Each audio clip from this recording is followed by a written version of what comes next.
Hey guys, and welcome to another episode of Scrabble Guess the ELO, where I'm going to be looking at a couple of games played between our two favorite Scrabble players, Player 1 and Player 2, and based on their plays and their plays alone, trying to guess what each of their ratings are. Player 1, as always, is going to be first in the first game we look at with a rack of TINVYIL. I would probably play something like Vinyl. Let's see, they do. What is that placement? Huh? Why? Why not put the L on the star for 6 more points? What are you doing? I mean, yeah, it's a little more defensive, I guess, putting the V there, but... Huh? Alright, Aerolith, anti-hero? Oh, no. Oh, boy. Alright. We're going to be in for some entertainment on this one, guys. Yeah, this is not high-level Scrabble at all. Okay. Yeah, player 2 has two very high probability 8s. There's anti-hero through the N and Aerolith through the L. And they play they for 20, keeping AIOR. Oh boy. Alright, well, like I said, we're going to be in for some fun. Player 1, ZD and it, maybe?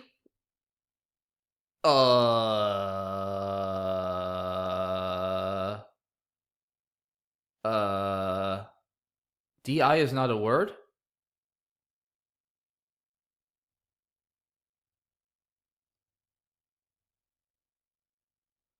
Okay, and that stays on the board. No comment.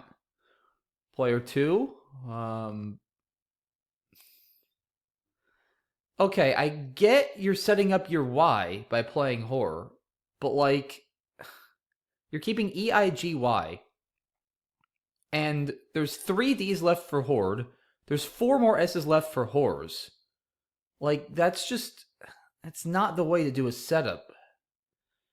Oh man, alright, player 1, now do they fight? Now they play, it's like, why didn't you do that last turn? I mean, you played Doe, like, why didn't you just play ZT for 35 then? Now you do it. Oh my gosh.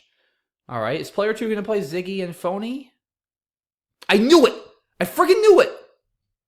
I knew they were going to play Ziggy, and I knew it was going to stay on the board. I don't know how, I just knew it. I absolutely freaking knew it. Wow.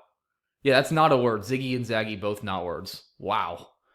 This is so entertaining already. I mean, it's so bad. Now, Chi, Cot, At, and Tit next to the ITI of ZD. Oh my gosh. Like, lands for 12 keeping RTQ. Oh man. I mean, Cot, like, next to the ITI of ZD. Like, right here. Right? I mean, QAT, that scores 48 points. Gets rid of your Q and it keeps a nice leave, RNDS. Instead, player 1 plays lands for 12, burning their S. By the way, if they wanted to use their S, they could have at least played like Whores and Sand for 10 more. But they play lands for 12, burning their S and keeping QRT. Like, yeah, I don't know. There's no chance player 2 finds Pergola. No, of course not. Yeah, I mean, Pergolas would have played, but they play Panel for 15. Player 1, I mean, QI for 44 or something?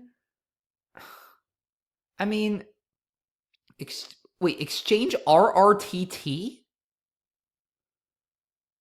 I mean, if you're keeping QI, your goal is probably just play QI next to the IT of ZD. So why not just do that now while you can? It might get blocked. And then you can always exchange on your next turn. I mean, I don't know why I'm trying to rationalize this anymore. I feel bad. These are probably not tournament players. But all right, player 2 playing Jet. Okay, I'm not sure why not Jot to get rid of the O if you're gonna go there, but okay. Player 1.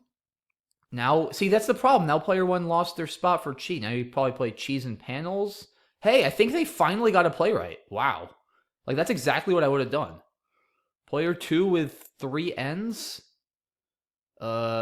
Nano and Joe, maybe?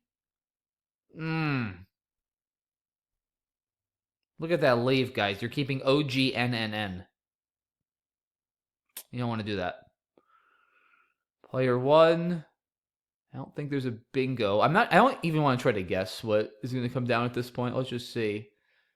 I mean, I don't think that's great. It's probably not horrible. Yeah, there's definitely better plays than that. I mean, setting up an A hook you don't have is not ideal. Player 2, 3 N's still. Tongs, okay. I mean, thongs is definitely better there, but okay. Player 1, I'm not even sure what they're supposed to do. What's the score, by the way? Okay, player 1 is up 142 to 117 in this absolutely riveting game. Let's see what player 1 does. All right, I think that's actually a reasonable play. I would have probably played something like poke under the TON with OK. It scores a little bit more, but I don't mind Potter all that much, all things considered. And then map. Wait, what did they have? So they almost had like inhumane map for 12, keeping NNEUH? Nah, that can't be right. I mean, like something like human and afar is way better. Player 1. Oh, do they have a bingo here? I don't think they do. Whack and afar, maybe? Oh, no, no, no, no, no, no, no, no, no, no, no, no, no. Oh, boy. Oh, boy. Okay. Yeah, I mean, you don't want to use a blank for that, obviously. But okay, player 2 plays... What? Why? You can play when under here for 20 more points and get rid of your W. What are you doing? Oh my gosh, this is sad. Player 1... I don't think there's a playable bingo. Queued, okay. Player 2, there's no chance unsaw and wins is going to come down. A jar? What are you fishing for? You're keeping NSWUEC. Oh, man. Player 1, there's no chance. If they find roommate from the R for like 90 points, I'm going to like be shocked. Of course. Okay. Moat for 17. That's more like it. Unscrew. Does that play? I don't think it does. See, okay, player 1's actually a genius. They knew that player 2 was threatening unscrew under far, so they didn't play roommate and they blocked it. That's what's happening, right? Obviously. Obviously, that's what's happening. Why are you so attached to keeping WU? That's supposed to be the worst sleeve in Scrabble, not the best. Cars for 19? I mean, how about, like, I mean, you could play screw and emote for, like, over 40 or something. I don't know. Oh, man. Who's going to win this game? I guess player 1's probably going to win at this point. Player 1, age for 8? Player, I'm not, I don't even know what to say anymore. New for 26. Okay, I mean, that's actually probably not, like, horrendous. I would not play the N there, though. I would probably just play EW if you're going to go there. Player 1. There's not a whole lot of good options. What do they come up with? Exchange LEE? I mean, you can play those tiles for, like, 15 points right here under moat. Not sure I understand the motivation for this exchange, but okay. Player 2 with 2 U's. Please don't play something like Sin. Dropping an E for 14, keeping 2 U's. Okay. Fair enough. Remix, maybe?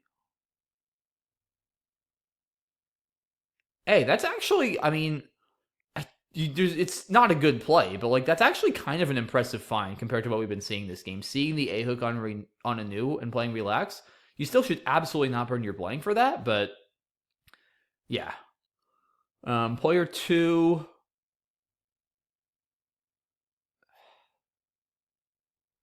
I'm actually impressed that they knew when took an S though. That's something. But disc keeping UUNO though is yeah. Player 1. Oh, they challenged. Okay, fair enough. Player 2 has 3 U's. Please exchange.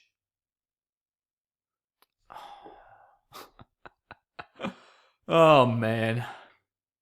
Oh, man. Ion for 13, keeping 3 U's.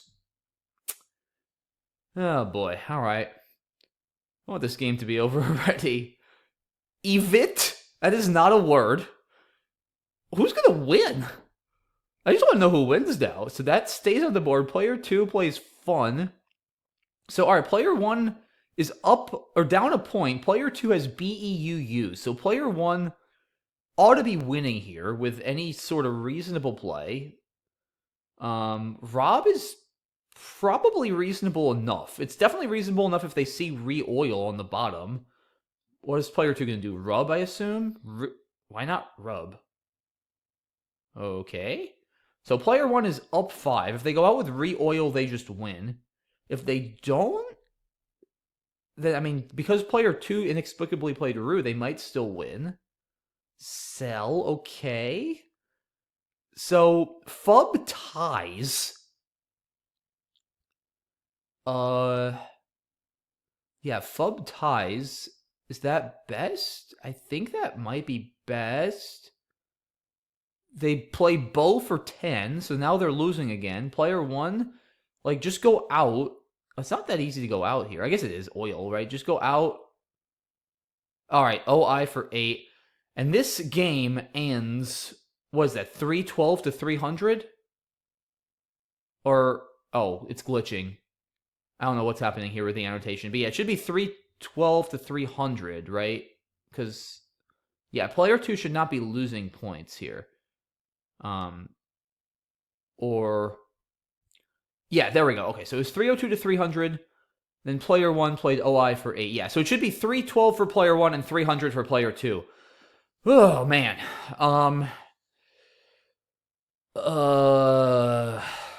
feel like I've been saying and like more times in this video than I have in all of my other videos this entire month. Like, this is crazy. How do I estimate the ratings of these fine players? I mean, I can't even keep track of who did what egregious thing this game anymore, honestly. Like, I'm just gonna say, I mean, the thing is, these players probably are not rated, so we're probably not gonna actually have an answer, but I'm gonna say player 1 is like, I mean, I'm just gonna say they're the same, because like I said, I can't even keep track of who played what anymore. I'll say 311 and 311.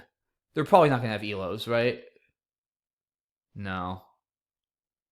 Yeah, they're not going to have ELOs, sadly. Okay, yeah, so these are probably unrated folks, poor unrated folks who posted their game to the tournament site and aren't rated. So, all right, that's at least a little bit validating, right? I mean, this obviously, you know, by tournament standards was not a well-played game of Scrabble, but these folks probably are not serious players. But hey, at least, you know, I appreciate them putting themselves out there and giving us some good entertainment, if nothing else. So, all right, well, that was a heck of a game 1. Let's see what we get for game 2.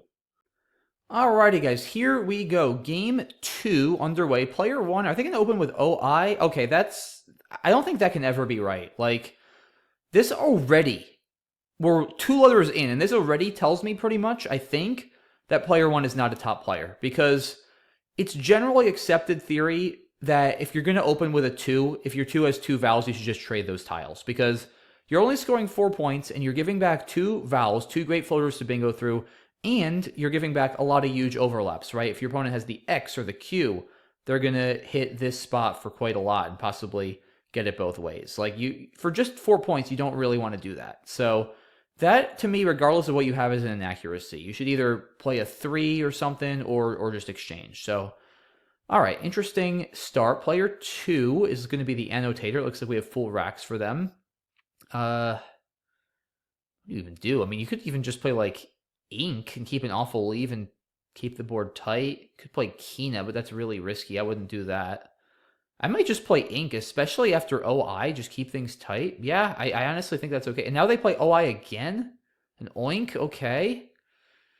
I do not like the start of this game by player 1. OI and then OI. Player 2... I mean, how do you respond to this? I mean, audit? Maybe just exchange. I mean, audit for 14, keeping double A is pretty bad. I guess I can live with audit. I can also live with, like, a trade 5. I can live with that for sure. keeping AD. I might have kept AT, but AD is fine. Player 1, Quinoid? Nice find, although curious, because isn't Quid here like 12 more? Is this fancy play syndrome? Do they have a third eye? This is the frustrating thing. Sometimes with Scrabble Guess the ELO, you only get full racks for one side. Also, how do you go from OI to Quinoid? What was player 1 keeping? This is fascinating.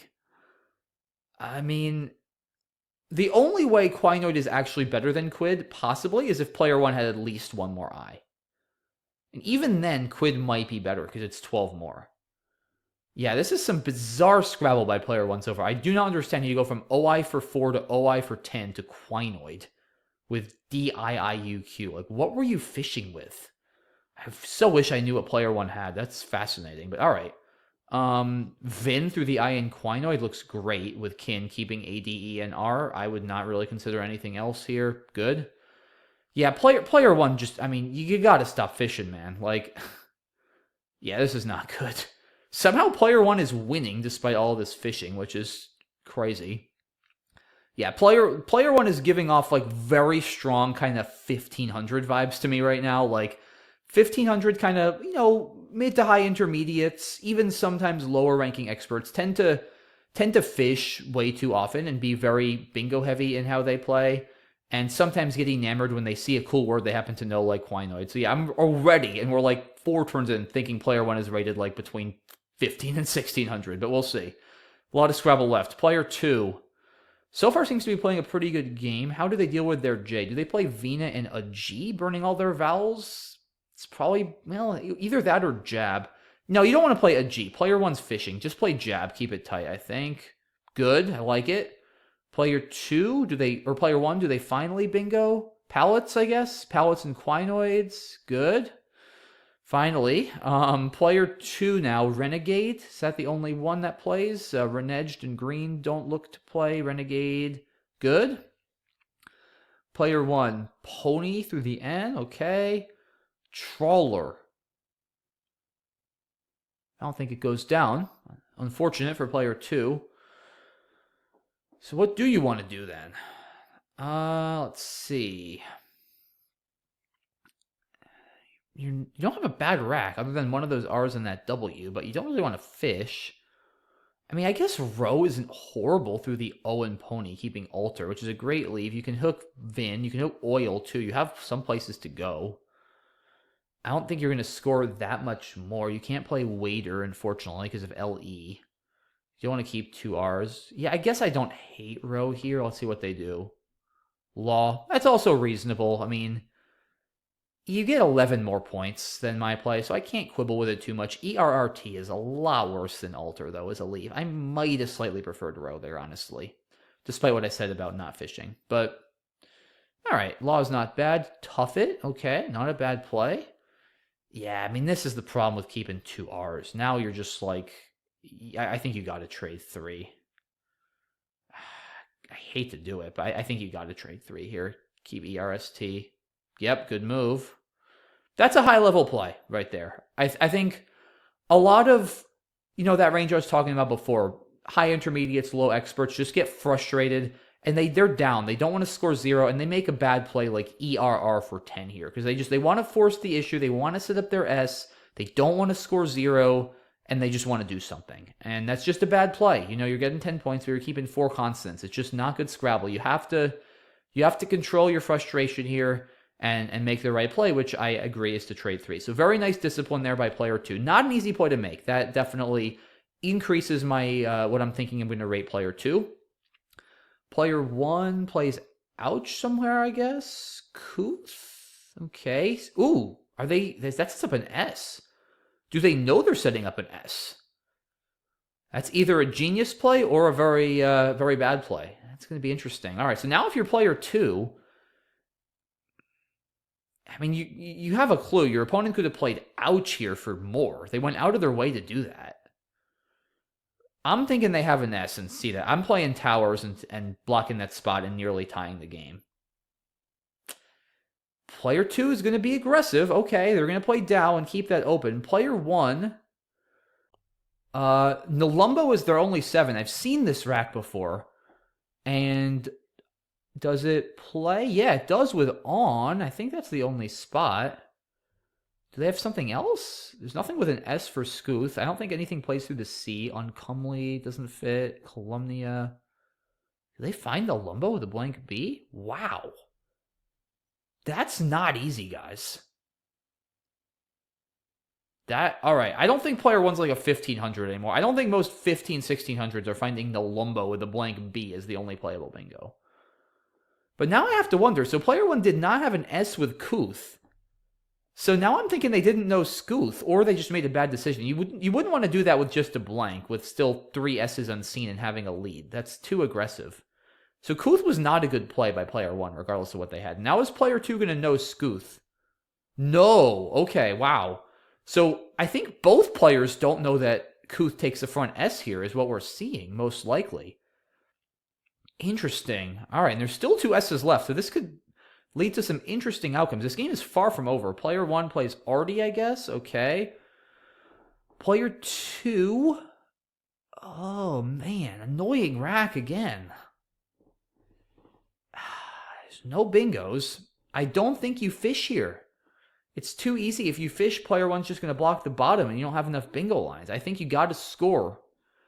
Guinea, maybe, making men be an aura or something like here. I mean, you're scoring enough to stay within like 20. I think that's the move. Oh, I know it's tempting. I wouldn't do it though, because now, oh, come on, player 1, you got to block, right? Yeah, good. See that's the problem. Now, because now I don't think player 2 can bingo, right? Agreeing doesn't fit, gearing, nagier. Yeah, no, player 2 can't bingo now. Yeah, that's a big strategical lapse. You can't fish here. That's the problem is you don't have enough lines. You have one blatantly obvious line here, guys. This is actually very instructive. Like, if it's early on or something, there's tons of lines, then okay, if you need to play up for 4, I can live with that. But if you play up for 4, remember, you're playing against somebody who's going to adapt, right? They're going to think, my opponent just played up for 4. They're clearly close to bingoing, and there's one spot on this board that's blatantly the best bingo line right here, blatantly. And they're going to do everything in their power to block it.